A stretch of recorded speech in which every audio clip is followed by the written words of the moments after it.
Hey guys, welcome to the new video. This is your mentor, your guide CMA Pradeep धनी. So guys, CMA final का group 4 का जो paper number 19 और 20 जो है वो 100% जो है वो मैं करा रहा हूँ आप लोगों को फ्री ऑफ कॉस्ट रहेगी. ठीक है गाइज, पेपर नंबर 19 का जो है स्टडी नोट नंबर 1 में कंप्लीट करा चुका हूँ. स्टडी नोट नंबर 2 के थ्योरी हम कर चुके हैं. प्रैक्टिकल में 9 क्वेश्चन है स्टडी नोट नंबर 2 में, और जिसमें से एक जो है वो 100 मार्क मतलब 8 मार्क्स में एक क्वेश्चन 100% आएगा ही आएगा. ओके, और 9 के 9 क्वेश्चन मैं करा रहा हूँ प्रैक्टिकली, और बहुत ही इजी है 9 के 9 क्वेश्चन. ओके, तो बने रहिएगा. पेपर नंबर 19 और 20 है theory plus practical plus past year के पेपर भी सारे मैं खुद ही सॉल्व कराऊंगा. ओके, तो which is beneficial for you. Okay guys, कोई भी डाउट है कुछ भी आप कमेंट कर सकते हो, कुछ भी अगर पूछना है तो आप पूछ सकते हो. ठीक है, तो 3 क्वेश्चन जो है स्टडी नोट नंबर के हम कर चुके, 4, 5, 6 आज करेंगे, बाकी के 3 हम नेक्स्ट लेक्चर में करेंगे.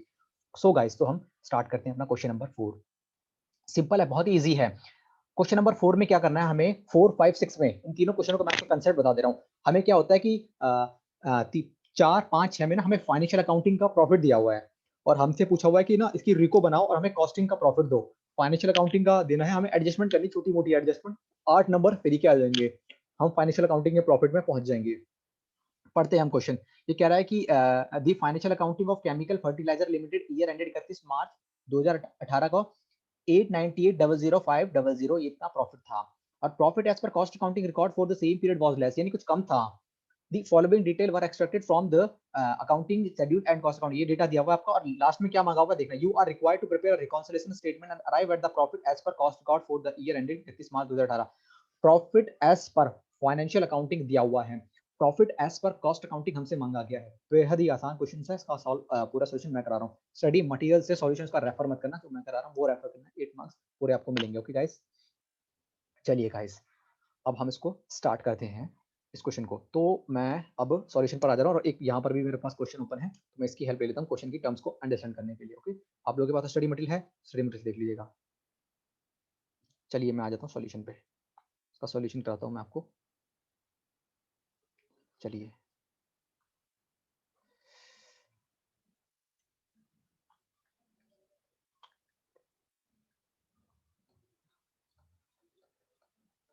रिकॉन्सिलिएशन स्टेटमेंट for the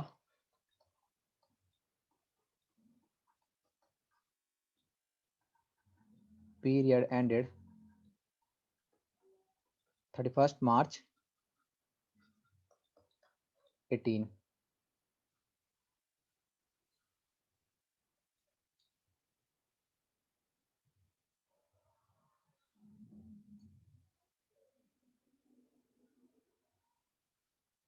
ठीक है, 2 कॉलम ले लेंगे यहाँ पर हम. ठीक है, सबसे पहले लिखेंगे हम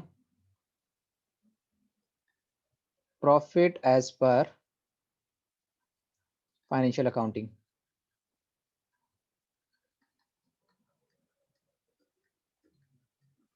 profit as per financial accounting. Okay, मैं बार बार स्क्रॉल नहीं कर रहा, मेरे पास यहाँ पर भी क्वेश्चन है, तो मैं यहाँ से अमाउंट देख ले रहा हूँ. ठीक है, सॉल्यूशन में अपने तरीके से करा रहा हूँ. स्टडी मटेरियल में हम आंसर वही पहुंचेंगे, नंबर पूरे मिलेंगे. भरोसा रखिए मेरे ऊपर, एग्जामिशन मिलेगी आपको 19 भूल जाइए, मेरी तरफ से बेनिफिट रहेगा. आप 100% मैं करा रहा हूँ आपको. ध्यान रखना, जो आंसर की जो डिजिट दी हुई है ना वो 3 जीरो कम में दी है, तो मैंने यहाँ से ले रहा हूँ. ये मेरे पास क्वेश्चन यहाँ पर भी है मेरे पास, 898,898,007.5. मैंने इसको 3 जीरो में कन्वर्ट कर लिया. ओके, क्योंकि अंदर की सारी डिजिट जो है हमें 3 नंबर में दी हुई है. उसके बाद सबसे पहले जो हमें दिया ओपनिंग स्टॉक और क्लोजिंग स्टॉक, अभी इसको रहने दीजिएगा, मैं इसको समझाऊंगा आपको. ठीक है ना. एंड उसके बाद है यूरिया एंड ट्रांसपोर्ट सब्सिडी. इसमें क्या है कि यूरिया एंड ट्रांसपोर्ट सब्सिडी मिली आपको, एक सब्सिडी मिली जो कि आप इनकी इनकम होती है 348 की, है ना. 348 वो आपने क्या किया, फाइनेंशियल अकाउंटिंग में एड बैक कर दिया, लेकिन कॉस्ट अकाउंटिंग में आपने कुछ नहीं किया. तो आपने अगर फाइनेंशियल अकाउंटिंग में एड बैक किया होगा तो फाइनेंशियल अकाउंटिंग का प्रॉफिट बढ़ा होगा आपका. फाइनेंशियल अकाउंटिंग का प्रॉफिट बढ़ा होगा, तो अब आपको एक्चुअल आने के लिए, कॉस्ट अकाउंटिंग में पहुंचने के लिए इसमें से माइनस करना पड़ेगा. तो वो लिख लेते हैं टर्म जो हमें लेस करनी है. यहाँ पर लेस करने वाली टर्म लिख लेंगे हम, .1. यहाँ पर लिख लेंगे हम, चलिए नीचे आगे कर लेंगे हम, एड वाली और ये लेस वाली.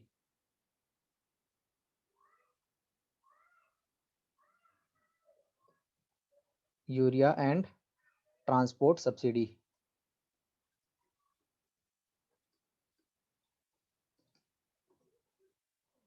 $348.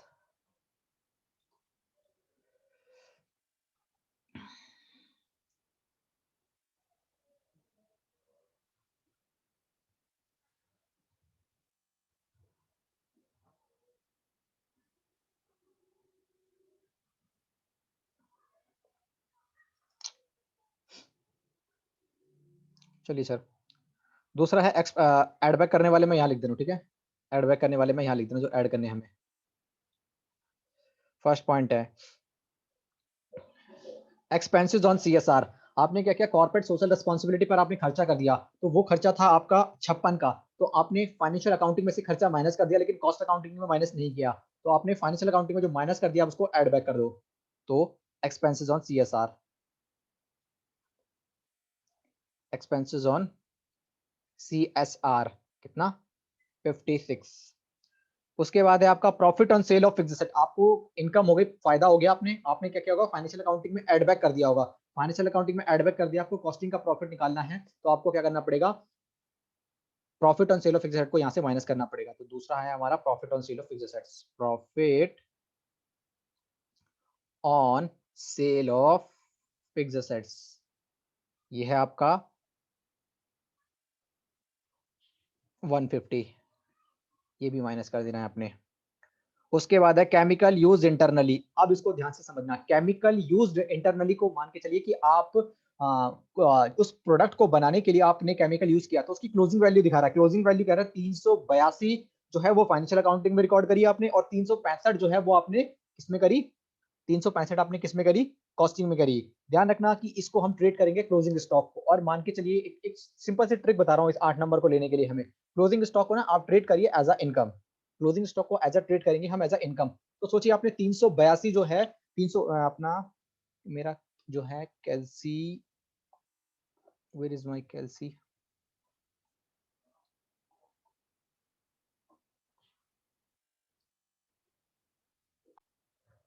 आपने क्या किया, 382 जो है वो तो आपने क्लोजिंग स्टॉक, हम क्लोजिंग स्टॉक को एज इनकम करेंगे, तो यानी फाइनेंशियल अकाउंटिंग में आपने ज्यादा इनकम रिकॉर्ड कर दिया है, यानी आपने ज्यादा इनकम रिकॉर्ड कर दी, तो अब आपको क्या करना पड़ेगा, माइनस करना पड़ेगा। ओके, तो इसको हम दे देंगे chemical used internally, chemical used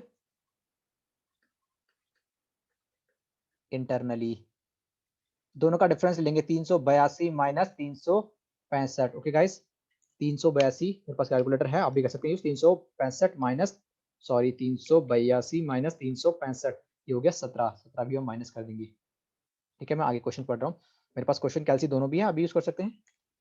मैं सामने आपके साथ ही स्टेप करके चीजों को करते जा रहा हूँ। आगे है favourable exchange rate variation, favourable exchange rate variation 294, यानी आपको फायदा हुआ, आपका जो एक्सचेंज रेट था उसमें आपको बेनिफिट हुआ, और 294 आपने प्रॉफिट में आपने प्रॉफिट एंड लॉस अकाउंट में आपने ऐड बैक कर दिया, लेकिन कॉस्टिंग के प्रॉफिट एंड लॉस में आपने कुछ नहीं किया, तो आपने अपनी इनकम बढ़ा दी किसकी, फाइनेंशियल अकाउंटिंग की, तो आपको कम करनी पड़ेगी। फोर्थ पॉइंट हमारा exchange rate variation, exchange rate variation, ये है हमारा कितना, 294, तो हम 294 यहाँ पर ऐड बैक कर देंगे, सॉरी लेस कर देंगे, क्योंकि हमने प्रॉफिट में ऐड कर रखा है फाइनेंशियल अकाउंटिंग के।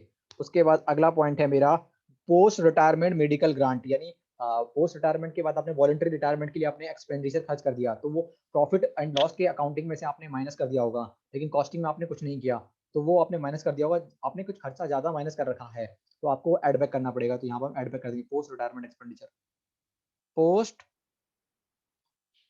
रिटायरमेंट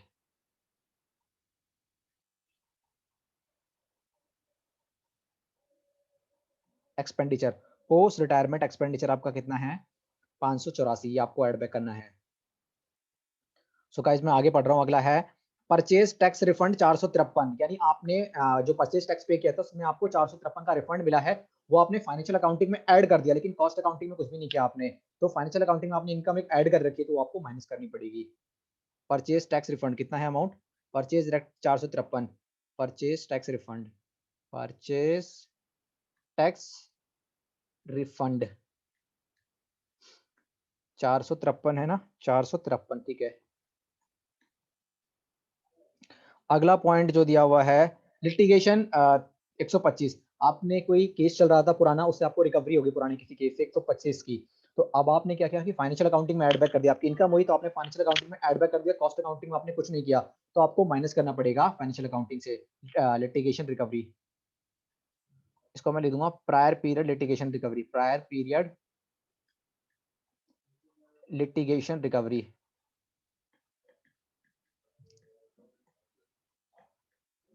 कितना है 125।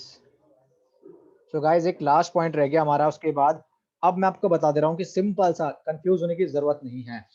ओपनिंग स्टॉक और क्लोजिंग स्टॉक को कैसे चेक करना है आपको।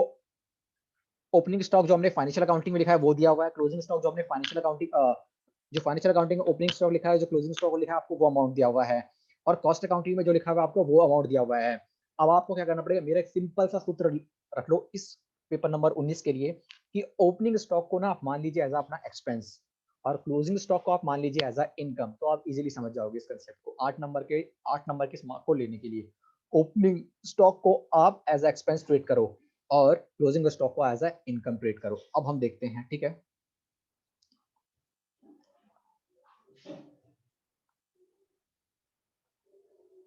मैं यहाँ पर वर्किंग कर दे रहा हूँ। आप ना इस सवाल के, जो ये सवाल है हमारा, इस सवाल के नीचे करना, मैं यहीं पे कर लेना उसको, ठीक है। बस यही करना है, वर्किंग नोट नंबर 1। आप वर्किंग नोट नंबर 1 करोगे, बढ़िया से आपको नंबर मिल जाएंगे। सबसे पहला आपका opening stock, opening stock as per financial accounting कितना दिया गया है आपको। मैं टोटल कर ले रहा हूँ फाइनेंशियल अकाउंटिंग के अकॉर्डिंगली कितना दिया हुआ आपको। Opening stock as per financial accounting 31,700 plus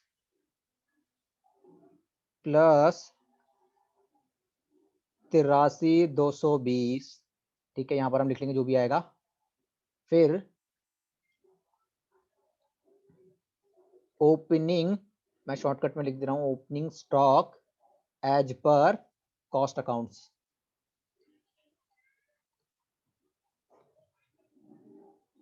ये हमारा 35,210 प्लस 78,590, यहाँ पर जो टोटल आएगा वो भी हम लिख लेंगे, मैं भी टोटल कर लूंगा। फिर यहाँ पर लिख रहे हैं हम क्लोजिंग स्टॉक, क्लोजिंग स्टॉक, तीनों सवाल ऐसे ही है सेम, तो तीनों ही मैं करा रहा हूँ। Closing stock as per financial account, closing stock as per financial accounting है 35,260, 35,260, 35,260 प्लस 35,260 और 89,320 यहाँ पर आ जाएगा आपका। फिर आप लिखेंगे क्लोजिंग स्टॉक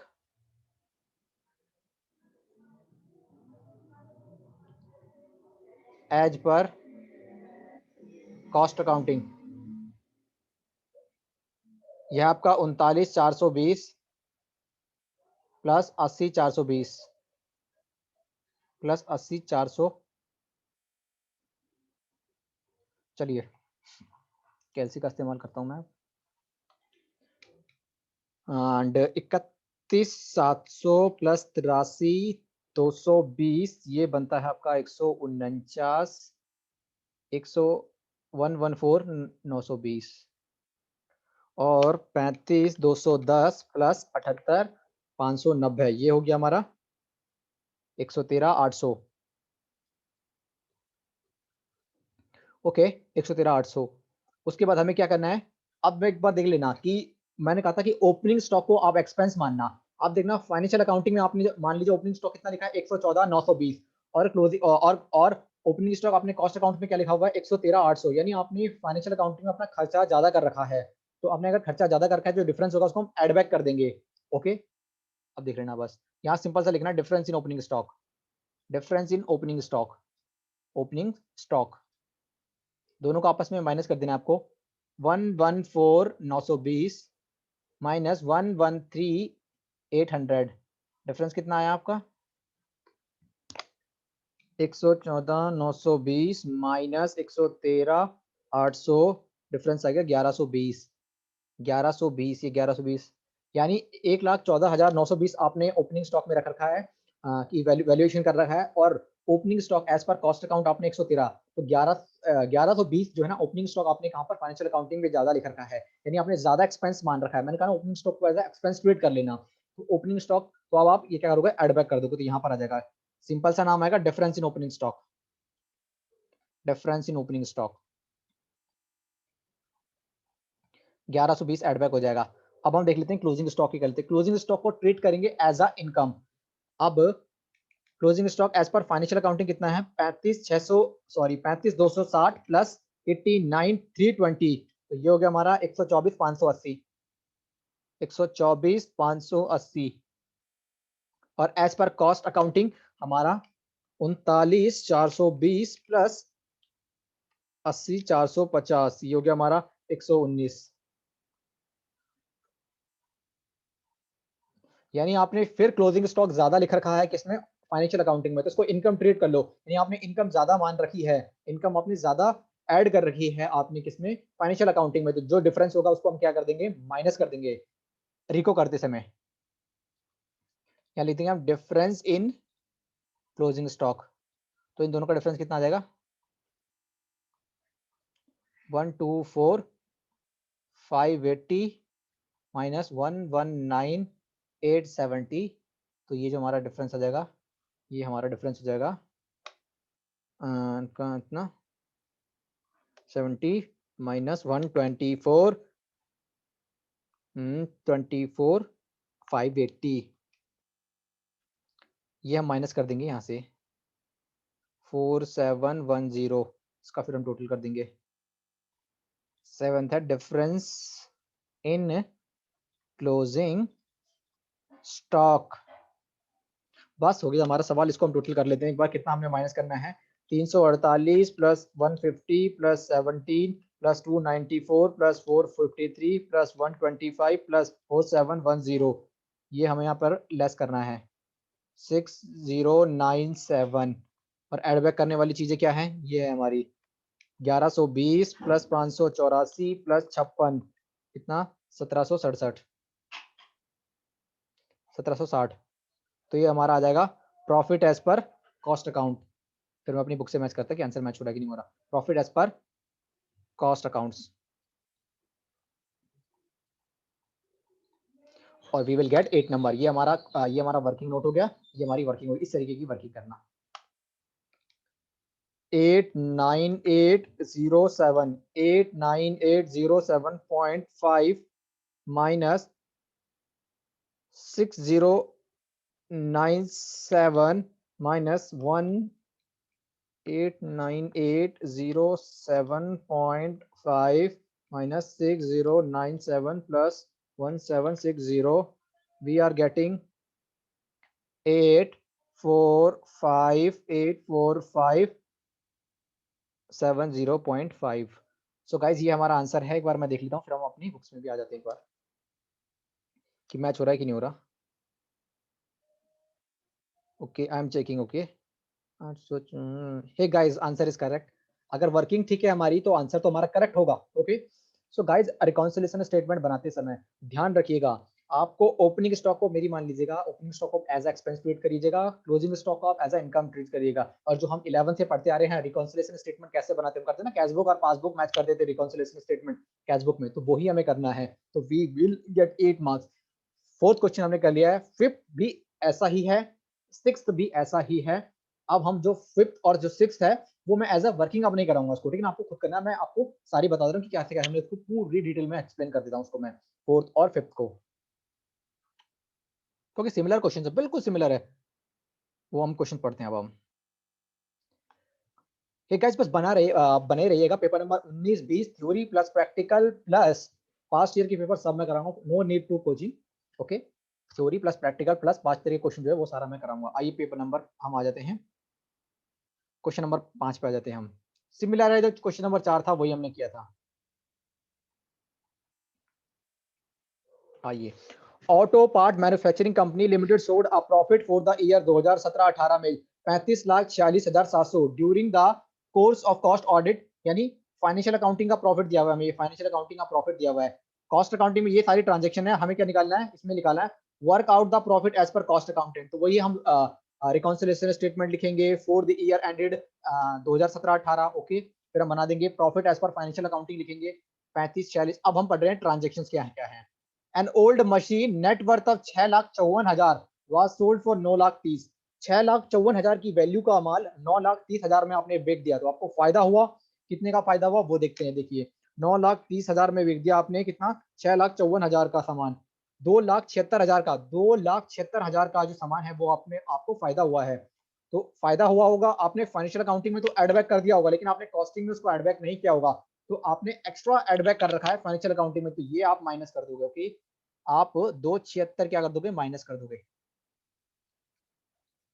देखिए सिमिलर वही क्वेश्चन है, ये point profit on sale of asset वहां पर दे रखा था, बस वहां पर दिया हुआ था, यहाँ हमने निकाला है कि 6,54,000 की है, तो छोटी मोटी चीजें तो हम फाइनल में पहुंच चुके हैं। 6,54,000 की जो चीजें हैं वो हमने कितने में बिकी, 9,30,000 में बिकी है। Dividend income was received amounting 84,500 from investment, यानी डिविडेंड इनकम आई है, तो डिविडेंड इनकम 84,500 आपने फाइनेंशियल अकाउंटिंग में तो एड बैक कर दिया होगा, लेकिन कॉस्ट अकाउंटिंग में अभी आपने कुछ नहीं किया, तो 84,500 जो है वो आपको क्या करना पड़ेगा, 84,500 माइनस करना पड़ेगा आपको। ओके, तो 84,500 का आप क्या कर दोगे यहाँ पे, 84,500 क्या कर दोगे आप, 84,500, 84,500 आप क्या कर दोगे, माइनस। देखो 58,000 आपने सीएसआर में खर्च कर दिया, ये वाला पॉइंट इससे फोर्थ वाले क्वेश्चन में भी था जो मैंने कराया था। आपने क्या किया, 84,000 जो आपने क्या किया, 58,000 सीएसआर कॉर्पोरेट सोशल रिस्पांसिबिलिटी के नाम से खर्चा कर दिया। वो एक्सपेंस आपने फाइनेंशियल अकाउंटिंग में तो माइनस कर दिया, लेकिन कॉस्टिंग में अभी तक कुछ नहीं किया आपने, तो आपने फाइनेंशियल अकाउंटिंग में ज्यादा खर्चा माइनस कर रखा है, तो आप उसको एड बैक कर दोगे, तो आप 58,000 को क्या कर दोगे, ऐड कर दोगे। Hope understand. The company was engaged in trading with activity where purchase of goods was 13,500 and sales was 13,42,300 after incurring 40,800 expenditure। आपने कोई सामान 13,50,000 में खरीदा और उस पर आपने अलग से 40,800 का एक्सपेंडिचर कर दिया, तो 13,50,000 प्लस 40,800 जो होगा वो आगा, इतने का आपने सामान खरीदा और आपने बेच दिया 13,42,300 का, तो आपको ना नुकसान हो रहा है, तो आपको नुकसान हो रहा होगा, तो ये आपने क्या कर दिया होगा, फाइनेंशियल अकाउंटिंग में से माइनस कर दिया होगा, लेकिन कॉस्ट अकाउंटिंग में आपने इग्नोर कर दिया होगा, तो आपको जो लॉस होगा वो अब ऐड करना पड़ेगा। देखना कैसे करना है आपका, आप कैसे करोगे, 13,50,000 आपने इतने का परचेज किया और 40,800 का भी आपने खर्चा कर दिया, और बदले में आपने बेचा कितना, 13,42,300। तो जो नेट आपको एक्सपेंस खर्च नुकसान हुआ, 13,50,000 का आपने सामान खरीदा, बदले में आपने 40,800 का और खर्चा कर दिया, उसमें 13,42,000 का आपका सामान बिका, तो 48,800 आप एड बैक कर दोगे रिको रिको बनाते समय, 48,800 आप क्या कर दोगे, एड बैक कर दोगे रिको बनाते समय।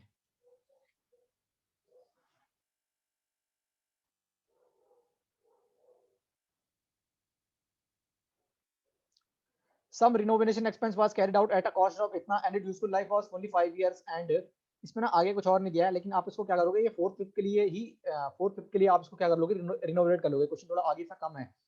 तो 7,75,000 का आप क्या करोगे, एड बैक कर दोगे 4/5, यानी 7,75,000 का 4/5 करोगे, 7,75,000 का इंटू में 4 डिवाइड में 5, ये 6,20,000 आप एड बैक कर दोगे। The closing inventory of raw material was undervalued 29,800 and finished goods overvalued 65,400। मैंने कहा था क्लोजिंग स्टॉक को हम ट्रीट करेंगे एज अ इनकम, तो आपने क्या किया कि दो तरह के हमारे क्लोजिंग स्टॉक थे, एक तो आपने इनकम को अंडर वैल्यूड कर दिया और आपने क्या कर दिया, ओवर वैल्यूड, तो आपने क्या किया, नेट आपने ज्यादा ओवर वैल्यूड कर दिया, 65,400 माइनस 29,600, 35,800 से आपने नेट अपना ओवर वैल्यूड कर दिया, यानी फाइनेंशियल अकाउंटिंग में प्रॉफिट आपने बढ़ा दिया, अब आपको 35,800 से माइनस करना पड़ेगा। ये करने पर, ये अकाउंटिंग ट्रीटमेंट करने पर आपको क्या हो जाएगा, रिकॉन्सिलिएशन कॉस्टिंग एज पर यानी profit as per cost accounting आपको मिल जाएगा। सो गाइस ये था फिफ्थ क्वेश्चन, सिक्स भी देख लेते हैं, सिमिलर ही है सिक्स भी।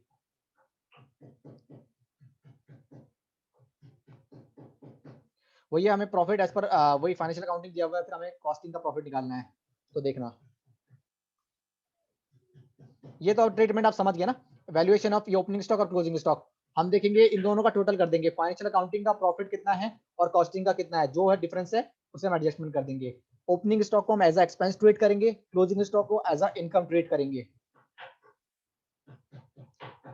Interest income from inter corporate deposit, deposit से आपको इंटरेस्ट इनकम मिला, तो आपने फाइनेंशियल अकाउंटिंग में एड बैक कर दिया होगा 6,15,340, तो वो आप माइनस कर दोगे। डोनेशन गिवन, आपने खर्चा कर दिया है, डोनेशन दे दिया आपने, खर्चा कर दिया, वो आपने फाइनेंशियल अकाउंटिंग में से माइनस कर दिया होगा, लेकिन कॉस्ट अकाउंटिंग में कुछ नहीं किया, तो आपको एड बैक करना पड़ेगा। Loss on sale of fixed assets, loss on sale of fixed assets, आपको नुकसान हो गया, आपने फाइनेंशियल अकाउंटिंग में से माइनस कर दिया होगा, लेकिन आपने कॉस्टिंग में कुछ नहीं किया होगा, तो आपको एड बैक करना पड़ेगा।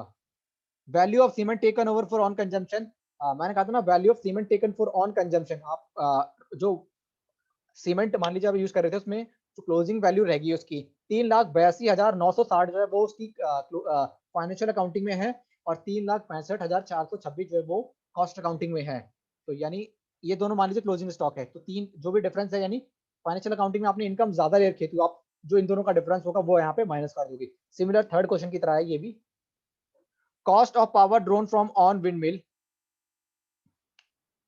इसको आप ट्रेड करोगे, इसको आपने क्लोजिंग स्टॉक ट्रेड किया, सिंपल सा है, और इसको आप ओपनिंग स्टॉक की तरह ट्रेड कर लोगे।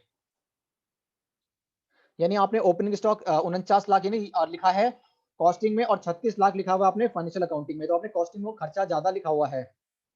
ओके गाइस, ठीक है, तो ये इसकी ट्रीटमेंट हो जाएगी एज ओपनिंग स्टॉक की। Non operating income, non operating income, non operating income, non operating income, आपने क्या किया होगा, नॉन ऑपरेटिंग इनकम यानी आपकी इनकम हुई है, आपने फाइनेंशियल अकाउंटिंग में एड बैक कर दिया गया होगा।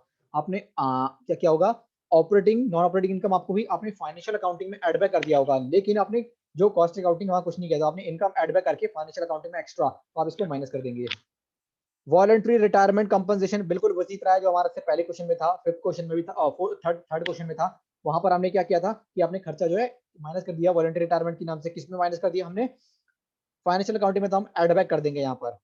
उसके बाद वो ये अगला पॉइंट है, इंश्योरेंस क्लेम हमें रिसीव हुआ पिछले सालों का, तो ये हमने फाइनेंशियल अकाउंटिंग में एड बैक कर दिया होगा, तो हमें क्या करना पड़ेगा, फाइनेंशियल अकाउंटिंग माइनस करना पड़ेगा। ये स्टेप्स करने के बाद हम लोग क्या कर देंगे, profit as per cost accounting आ जाएंगे। तो गाइस फोर्थ, फिफ्थ और सिक्स्थ, फोर्थ मैंने करा दिया, फिफ्थ और सिक्स्थ सिमिलर है, कॉन्सेप्ट हमने सारे रिवाइज कर लिए, एक एक पॉइंट हमने देख लिए फिफ्थ और सिक्स्थ के। एक बार ट्राई करके देखना, नहीं होता तो मुझसे पूछना, मैं खुद करा दूंगा इस क्वेश्चंस को।